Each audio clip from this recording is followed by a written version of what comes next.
저는 아프간 전사적인 문제점에 대해서 상당히 반대한다는 취지로 말씀을 드리겠습니다.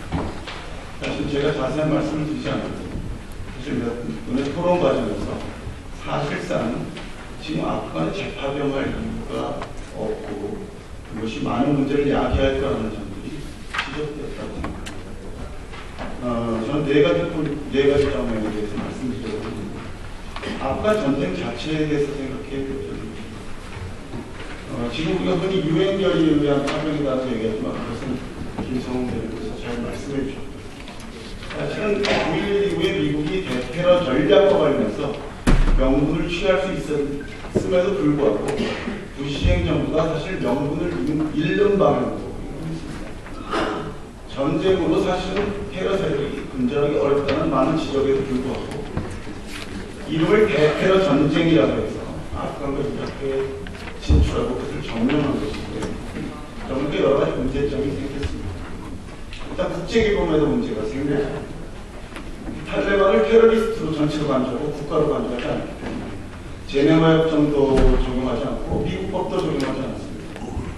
그래서 국제사회에서 엄청난 인권 문제가 돼서 21세기의 곤란은 미국의 관타나무 수준을 두고 지금 우리 군이 있었던 바그라 기지다.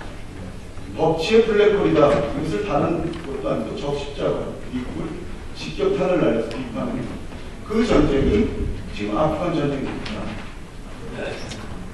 두 번째로 그러다 보니까 테러리즘 확산을 방지하거나 근절하기보다는 확산에 기여한 전쟁이라나 오명을 하고 있습니다.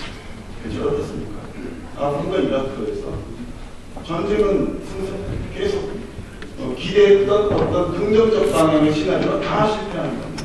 전 세계에서 극단적 테러리즘도 강화됐습니다. 게다가 민주정부를 세우겠다고 했는데 카르자이 정부의 실정과 후퇴는 이미 심각해서 서방 세력들도 더 이상 이 정권을 지지할 수 있을지 없을지 굉장히 곤란을 겪고 있습니다. 베트남에서 어땠습니까? 고딘팀 정권에게 무기와 장비를 주면 바로 베트공에게 가지 않았습니까? 지금 탈레반이 강화되고 있다고 하는데 상당 정도 중앙정부의 부패로 인해서 지원되는 장비나 정보들이 다 탈레반으로 가는 상황과 전혀 무관하지 않습니다. 지금 미국이 출구 전략으로 군대를 지원하고 경찰 병력을 지원한다고 하는데 그게 철분 뒤에 오히려 내전을 강화시키는 요인으로 작용할 가능성이 높습니다. 실제로 소련 침공 당시에 미군 지원한 많은 장비가 나중에 아프간 내전을 더 심각하게 만드는 요인으로 작용했습니다. 무엇보다도 목표에 대해서 혼란이 승리에 대한 회의가 전쟁 국가들 사이에 일고 있다는 것입니다. 사실 미국은 대테러 전쟁이라는 말을 회개했습니다. 그렇지만 어쨌든 전쟁을 해야 되니까 아프간은 필요한 전쟁이라고 규정했고 일단 잠정적으로 이라크에서 철군했습니다. 그렇지만 오바마 사실은 그렇지 않습니까? 지금 하루빨리 아프간에서 철군할 계획을 아프간에서 결정적으로 승리할 계획을 갖고 있지 않습니다. 그래서 발제에서도 명예롭게 철수하는 문제를 고민하고 있다고 말하고 있는 것입니다. 그리고 실제로 철군 전략을 논의한 계획들이 그곳에서 잡히고 있고 미국 오바마가 장고 끝에 증파를 결정하면서 2011년까지 철군하겠다고 했습니다. 2011년. 두 번째, 파병에 대해서 찬성하는 여론이고 반대하는 여론도 발제가 정리해 주셨는데 파병 관련해서 가장 중요한 대점은 무엇인가? 제가 말씀드리겠습니다. 파병도 국가중개사지만 철군도 국가중개사라는 사실입니다. 진정한 쟁점은 이것이 재파병이라는 사실입니다. 2006년 12월에 정부는 아프간에서 성공적인 임무를 마치고 2012월까지 임무를 완료하고 2012년까지 철군하겠다고 보고했고 이 보고에 대해서 어떤 정당도 반대한 바가 없습니다. 물론 철군 계획이 발표된 다음에 2007년에 샘물교회 사태가 있었습니다만 사실 철군은 샘물교회 사태 때문에 불가피하게 결정된 것이 아니라 2006년 말에 이미 여야의 합의를 거쳐서 결정되었다는 것입니다. 자, 그러면 여야는 그리고 정부는 왜 군대를 다시 파병해야 돼? 새로운 임무가 생겼는지를 국민에게 설명해야 돼.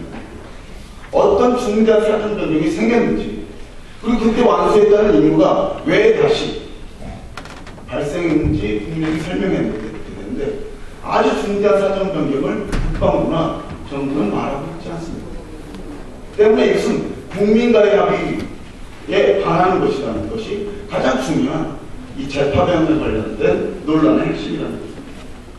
심지어 미국도 요청하지 않았다면 더더욱 그렇습니다. 세 번째, 재건지원팀입니다.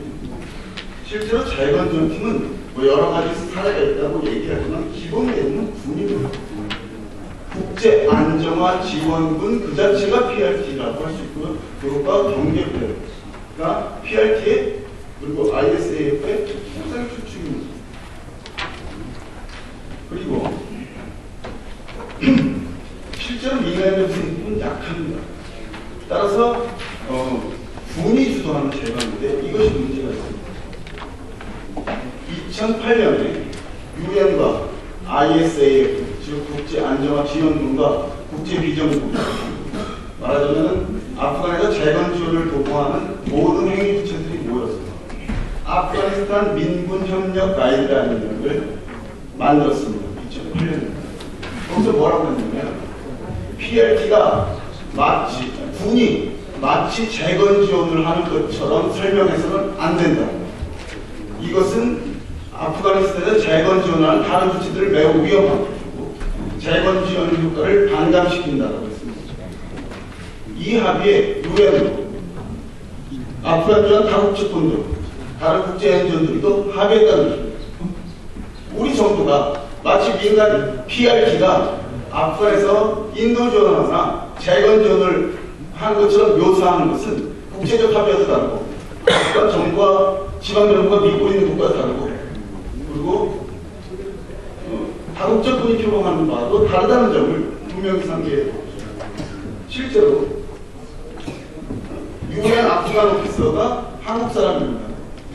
이분이 며칠 전에 아시아 파운데이션, 한국 아시아 파운데이션, 아시아 파운데이션은 미국 공군과 지원하는 미국 재단입니다. 여기서 아프간의 국회의원과 PRT원이나 많은 분들을 모아서 컨퍼런스를 했는데 거기 참여했습니다. 한국 사망기업 사태는 한국 정부가 재파병한 이후에 생겨난 거다 라고 했고요. PRT는 사실은 아프간 내에서는 지방정부를 소외시키고 재건지원 효과가 없는 반면에 여러 가지 정치, 안보를, 재건지원을 정치화시키는 효과이기 때문에 매우 부정적인 평가를 받는다고 판단하고 있습니다. 한국 정부가 PRT를 벌이는 게 재건을 위한 것인지 안정화를 위한 것인지 분명히 해야 되는데 아프간에서 재건지원 주체들은 PRT는 안정화를 목적으로 해야 되지 재건지원을 표본해서는 안 된다는 말입니다라는 사실에 대해서 우리가 명시해야 되죠. 그렇다면 우리 정부가 PRT를 보내는 게 재건지원 효과가 없다는 것을 표명해야 되고 그렇다면 우리가 보내는 군대는 안정화를 위한 것인가? 그건 국민적 합의에도 반하는 것입니다. 그렇다면 우리가 왜 군대를 국민적 합의에 반해서 재파병해야 되는지 다시 얘기해 봐야 되겠다고 보는 것입니다. 마지막으로 김정수 박사님께서 일본식에 대해서 설명을 잘 해주는 것 같습니다. 그리고 다른 분들은 이슬람 국가의 반응에 대해서도 많이 말씀해 주셨습니다. 제가 생각하건데 아프간 전쟁에 대해서 우리는 이미 지난 6년간 기여했다가 철군을 그리고 지금 다른 나라가 철군을 논의하는 데 있어서 다시 파병하는 것이 실제로 국제기여나 아프간 재건에서 기대 효과를 미칠 수 있는 반면에 나라의 평판이나 국민의 안전을 위험하게 만드는 것은 굉장히 높다. 따라서 파병은 안 하고 다른 방식의 지원 방안을 찾는 것이 필요합니다. 우리도 아프간의 재건을 원합니다. 그렇다면 일본식의 방법을 새롭게 원용할 필요가 있다. 돈을 보내지 않고 여기 어떤 용도로 사용되건 간에 유엔을 통해서 다른 방법으로 재정을 좀 더 지원하면 아프간 미션의 마무리에 한국이 긍정적으로 기여할 수 있다고 봅니다. 그 외에 국민적 합의를 가지고 대테러 전쟁이나 국제 구체적인 전망도 절대로 상상할 수 없는 것이죠. 네, 발표와 토론이 끝났습니다.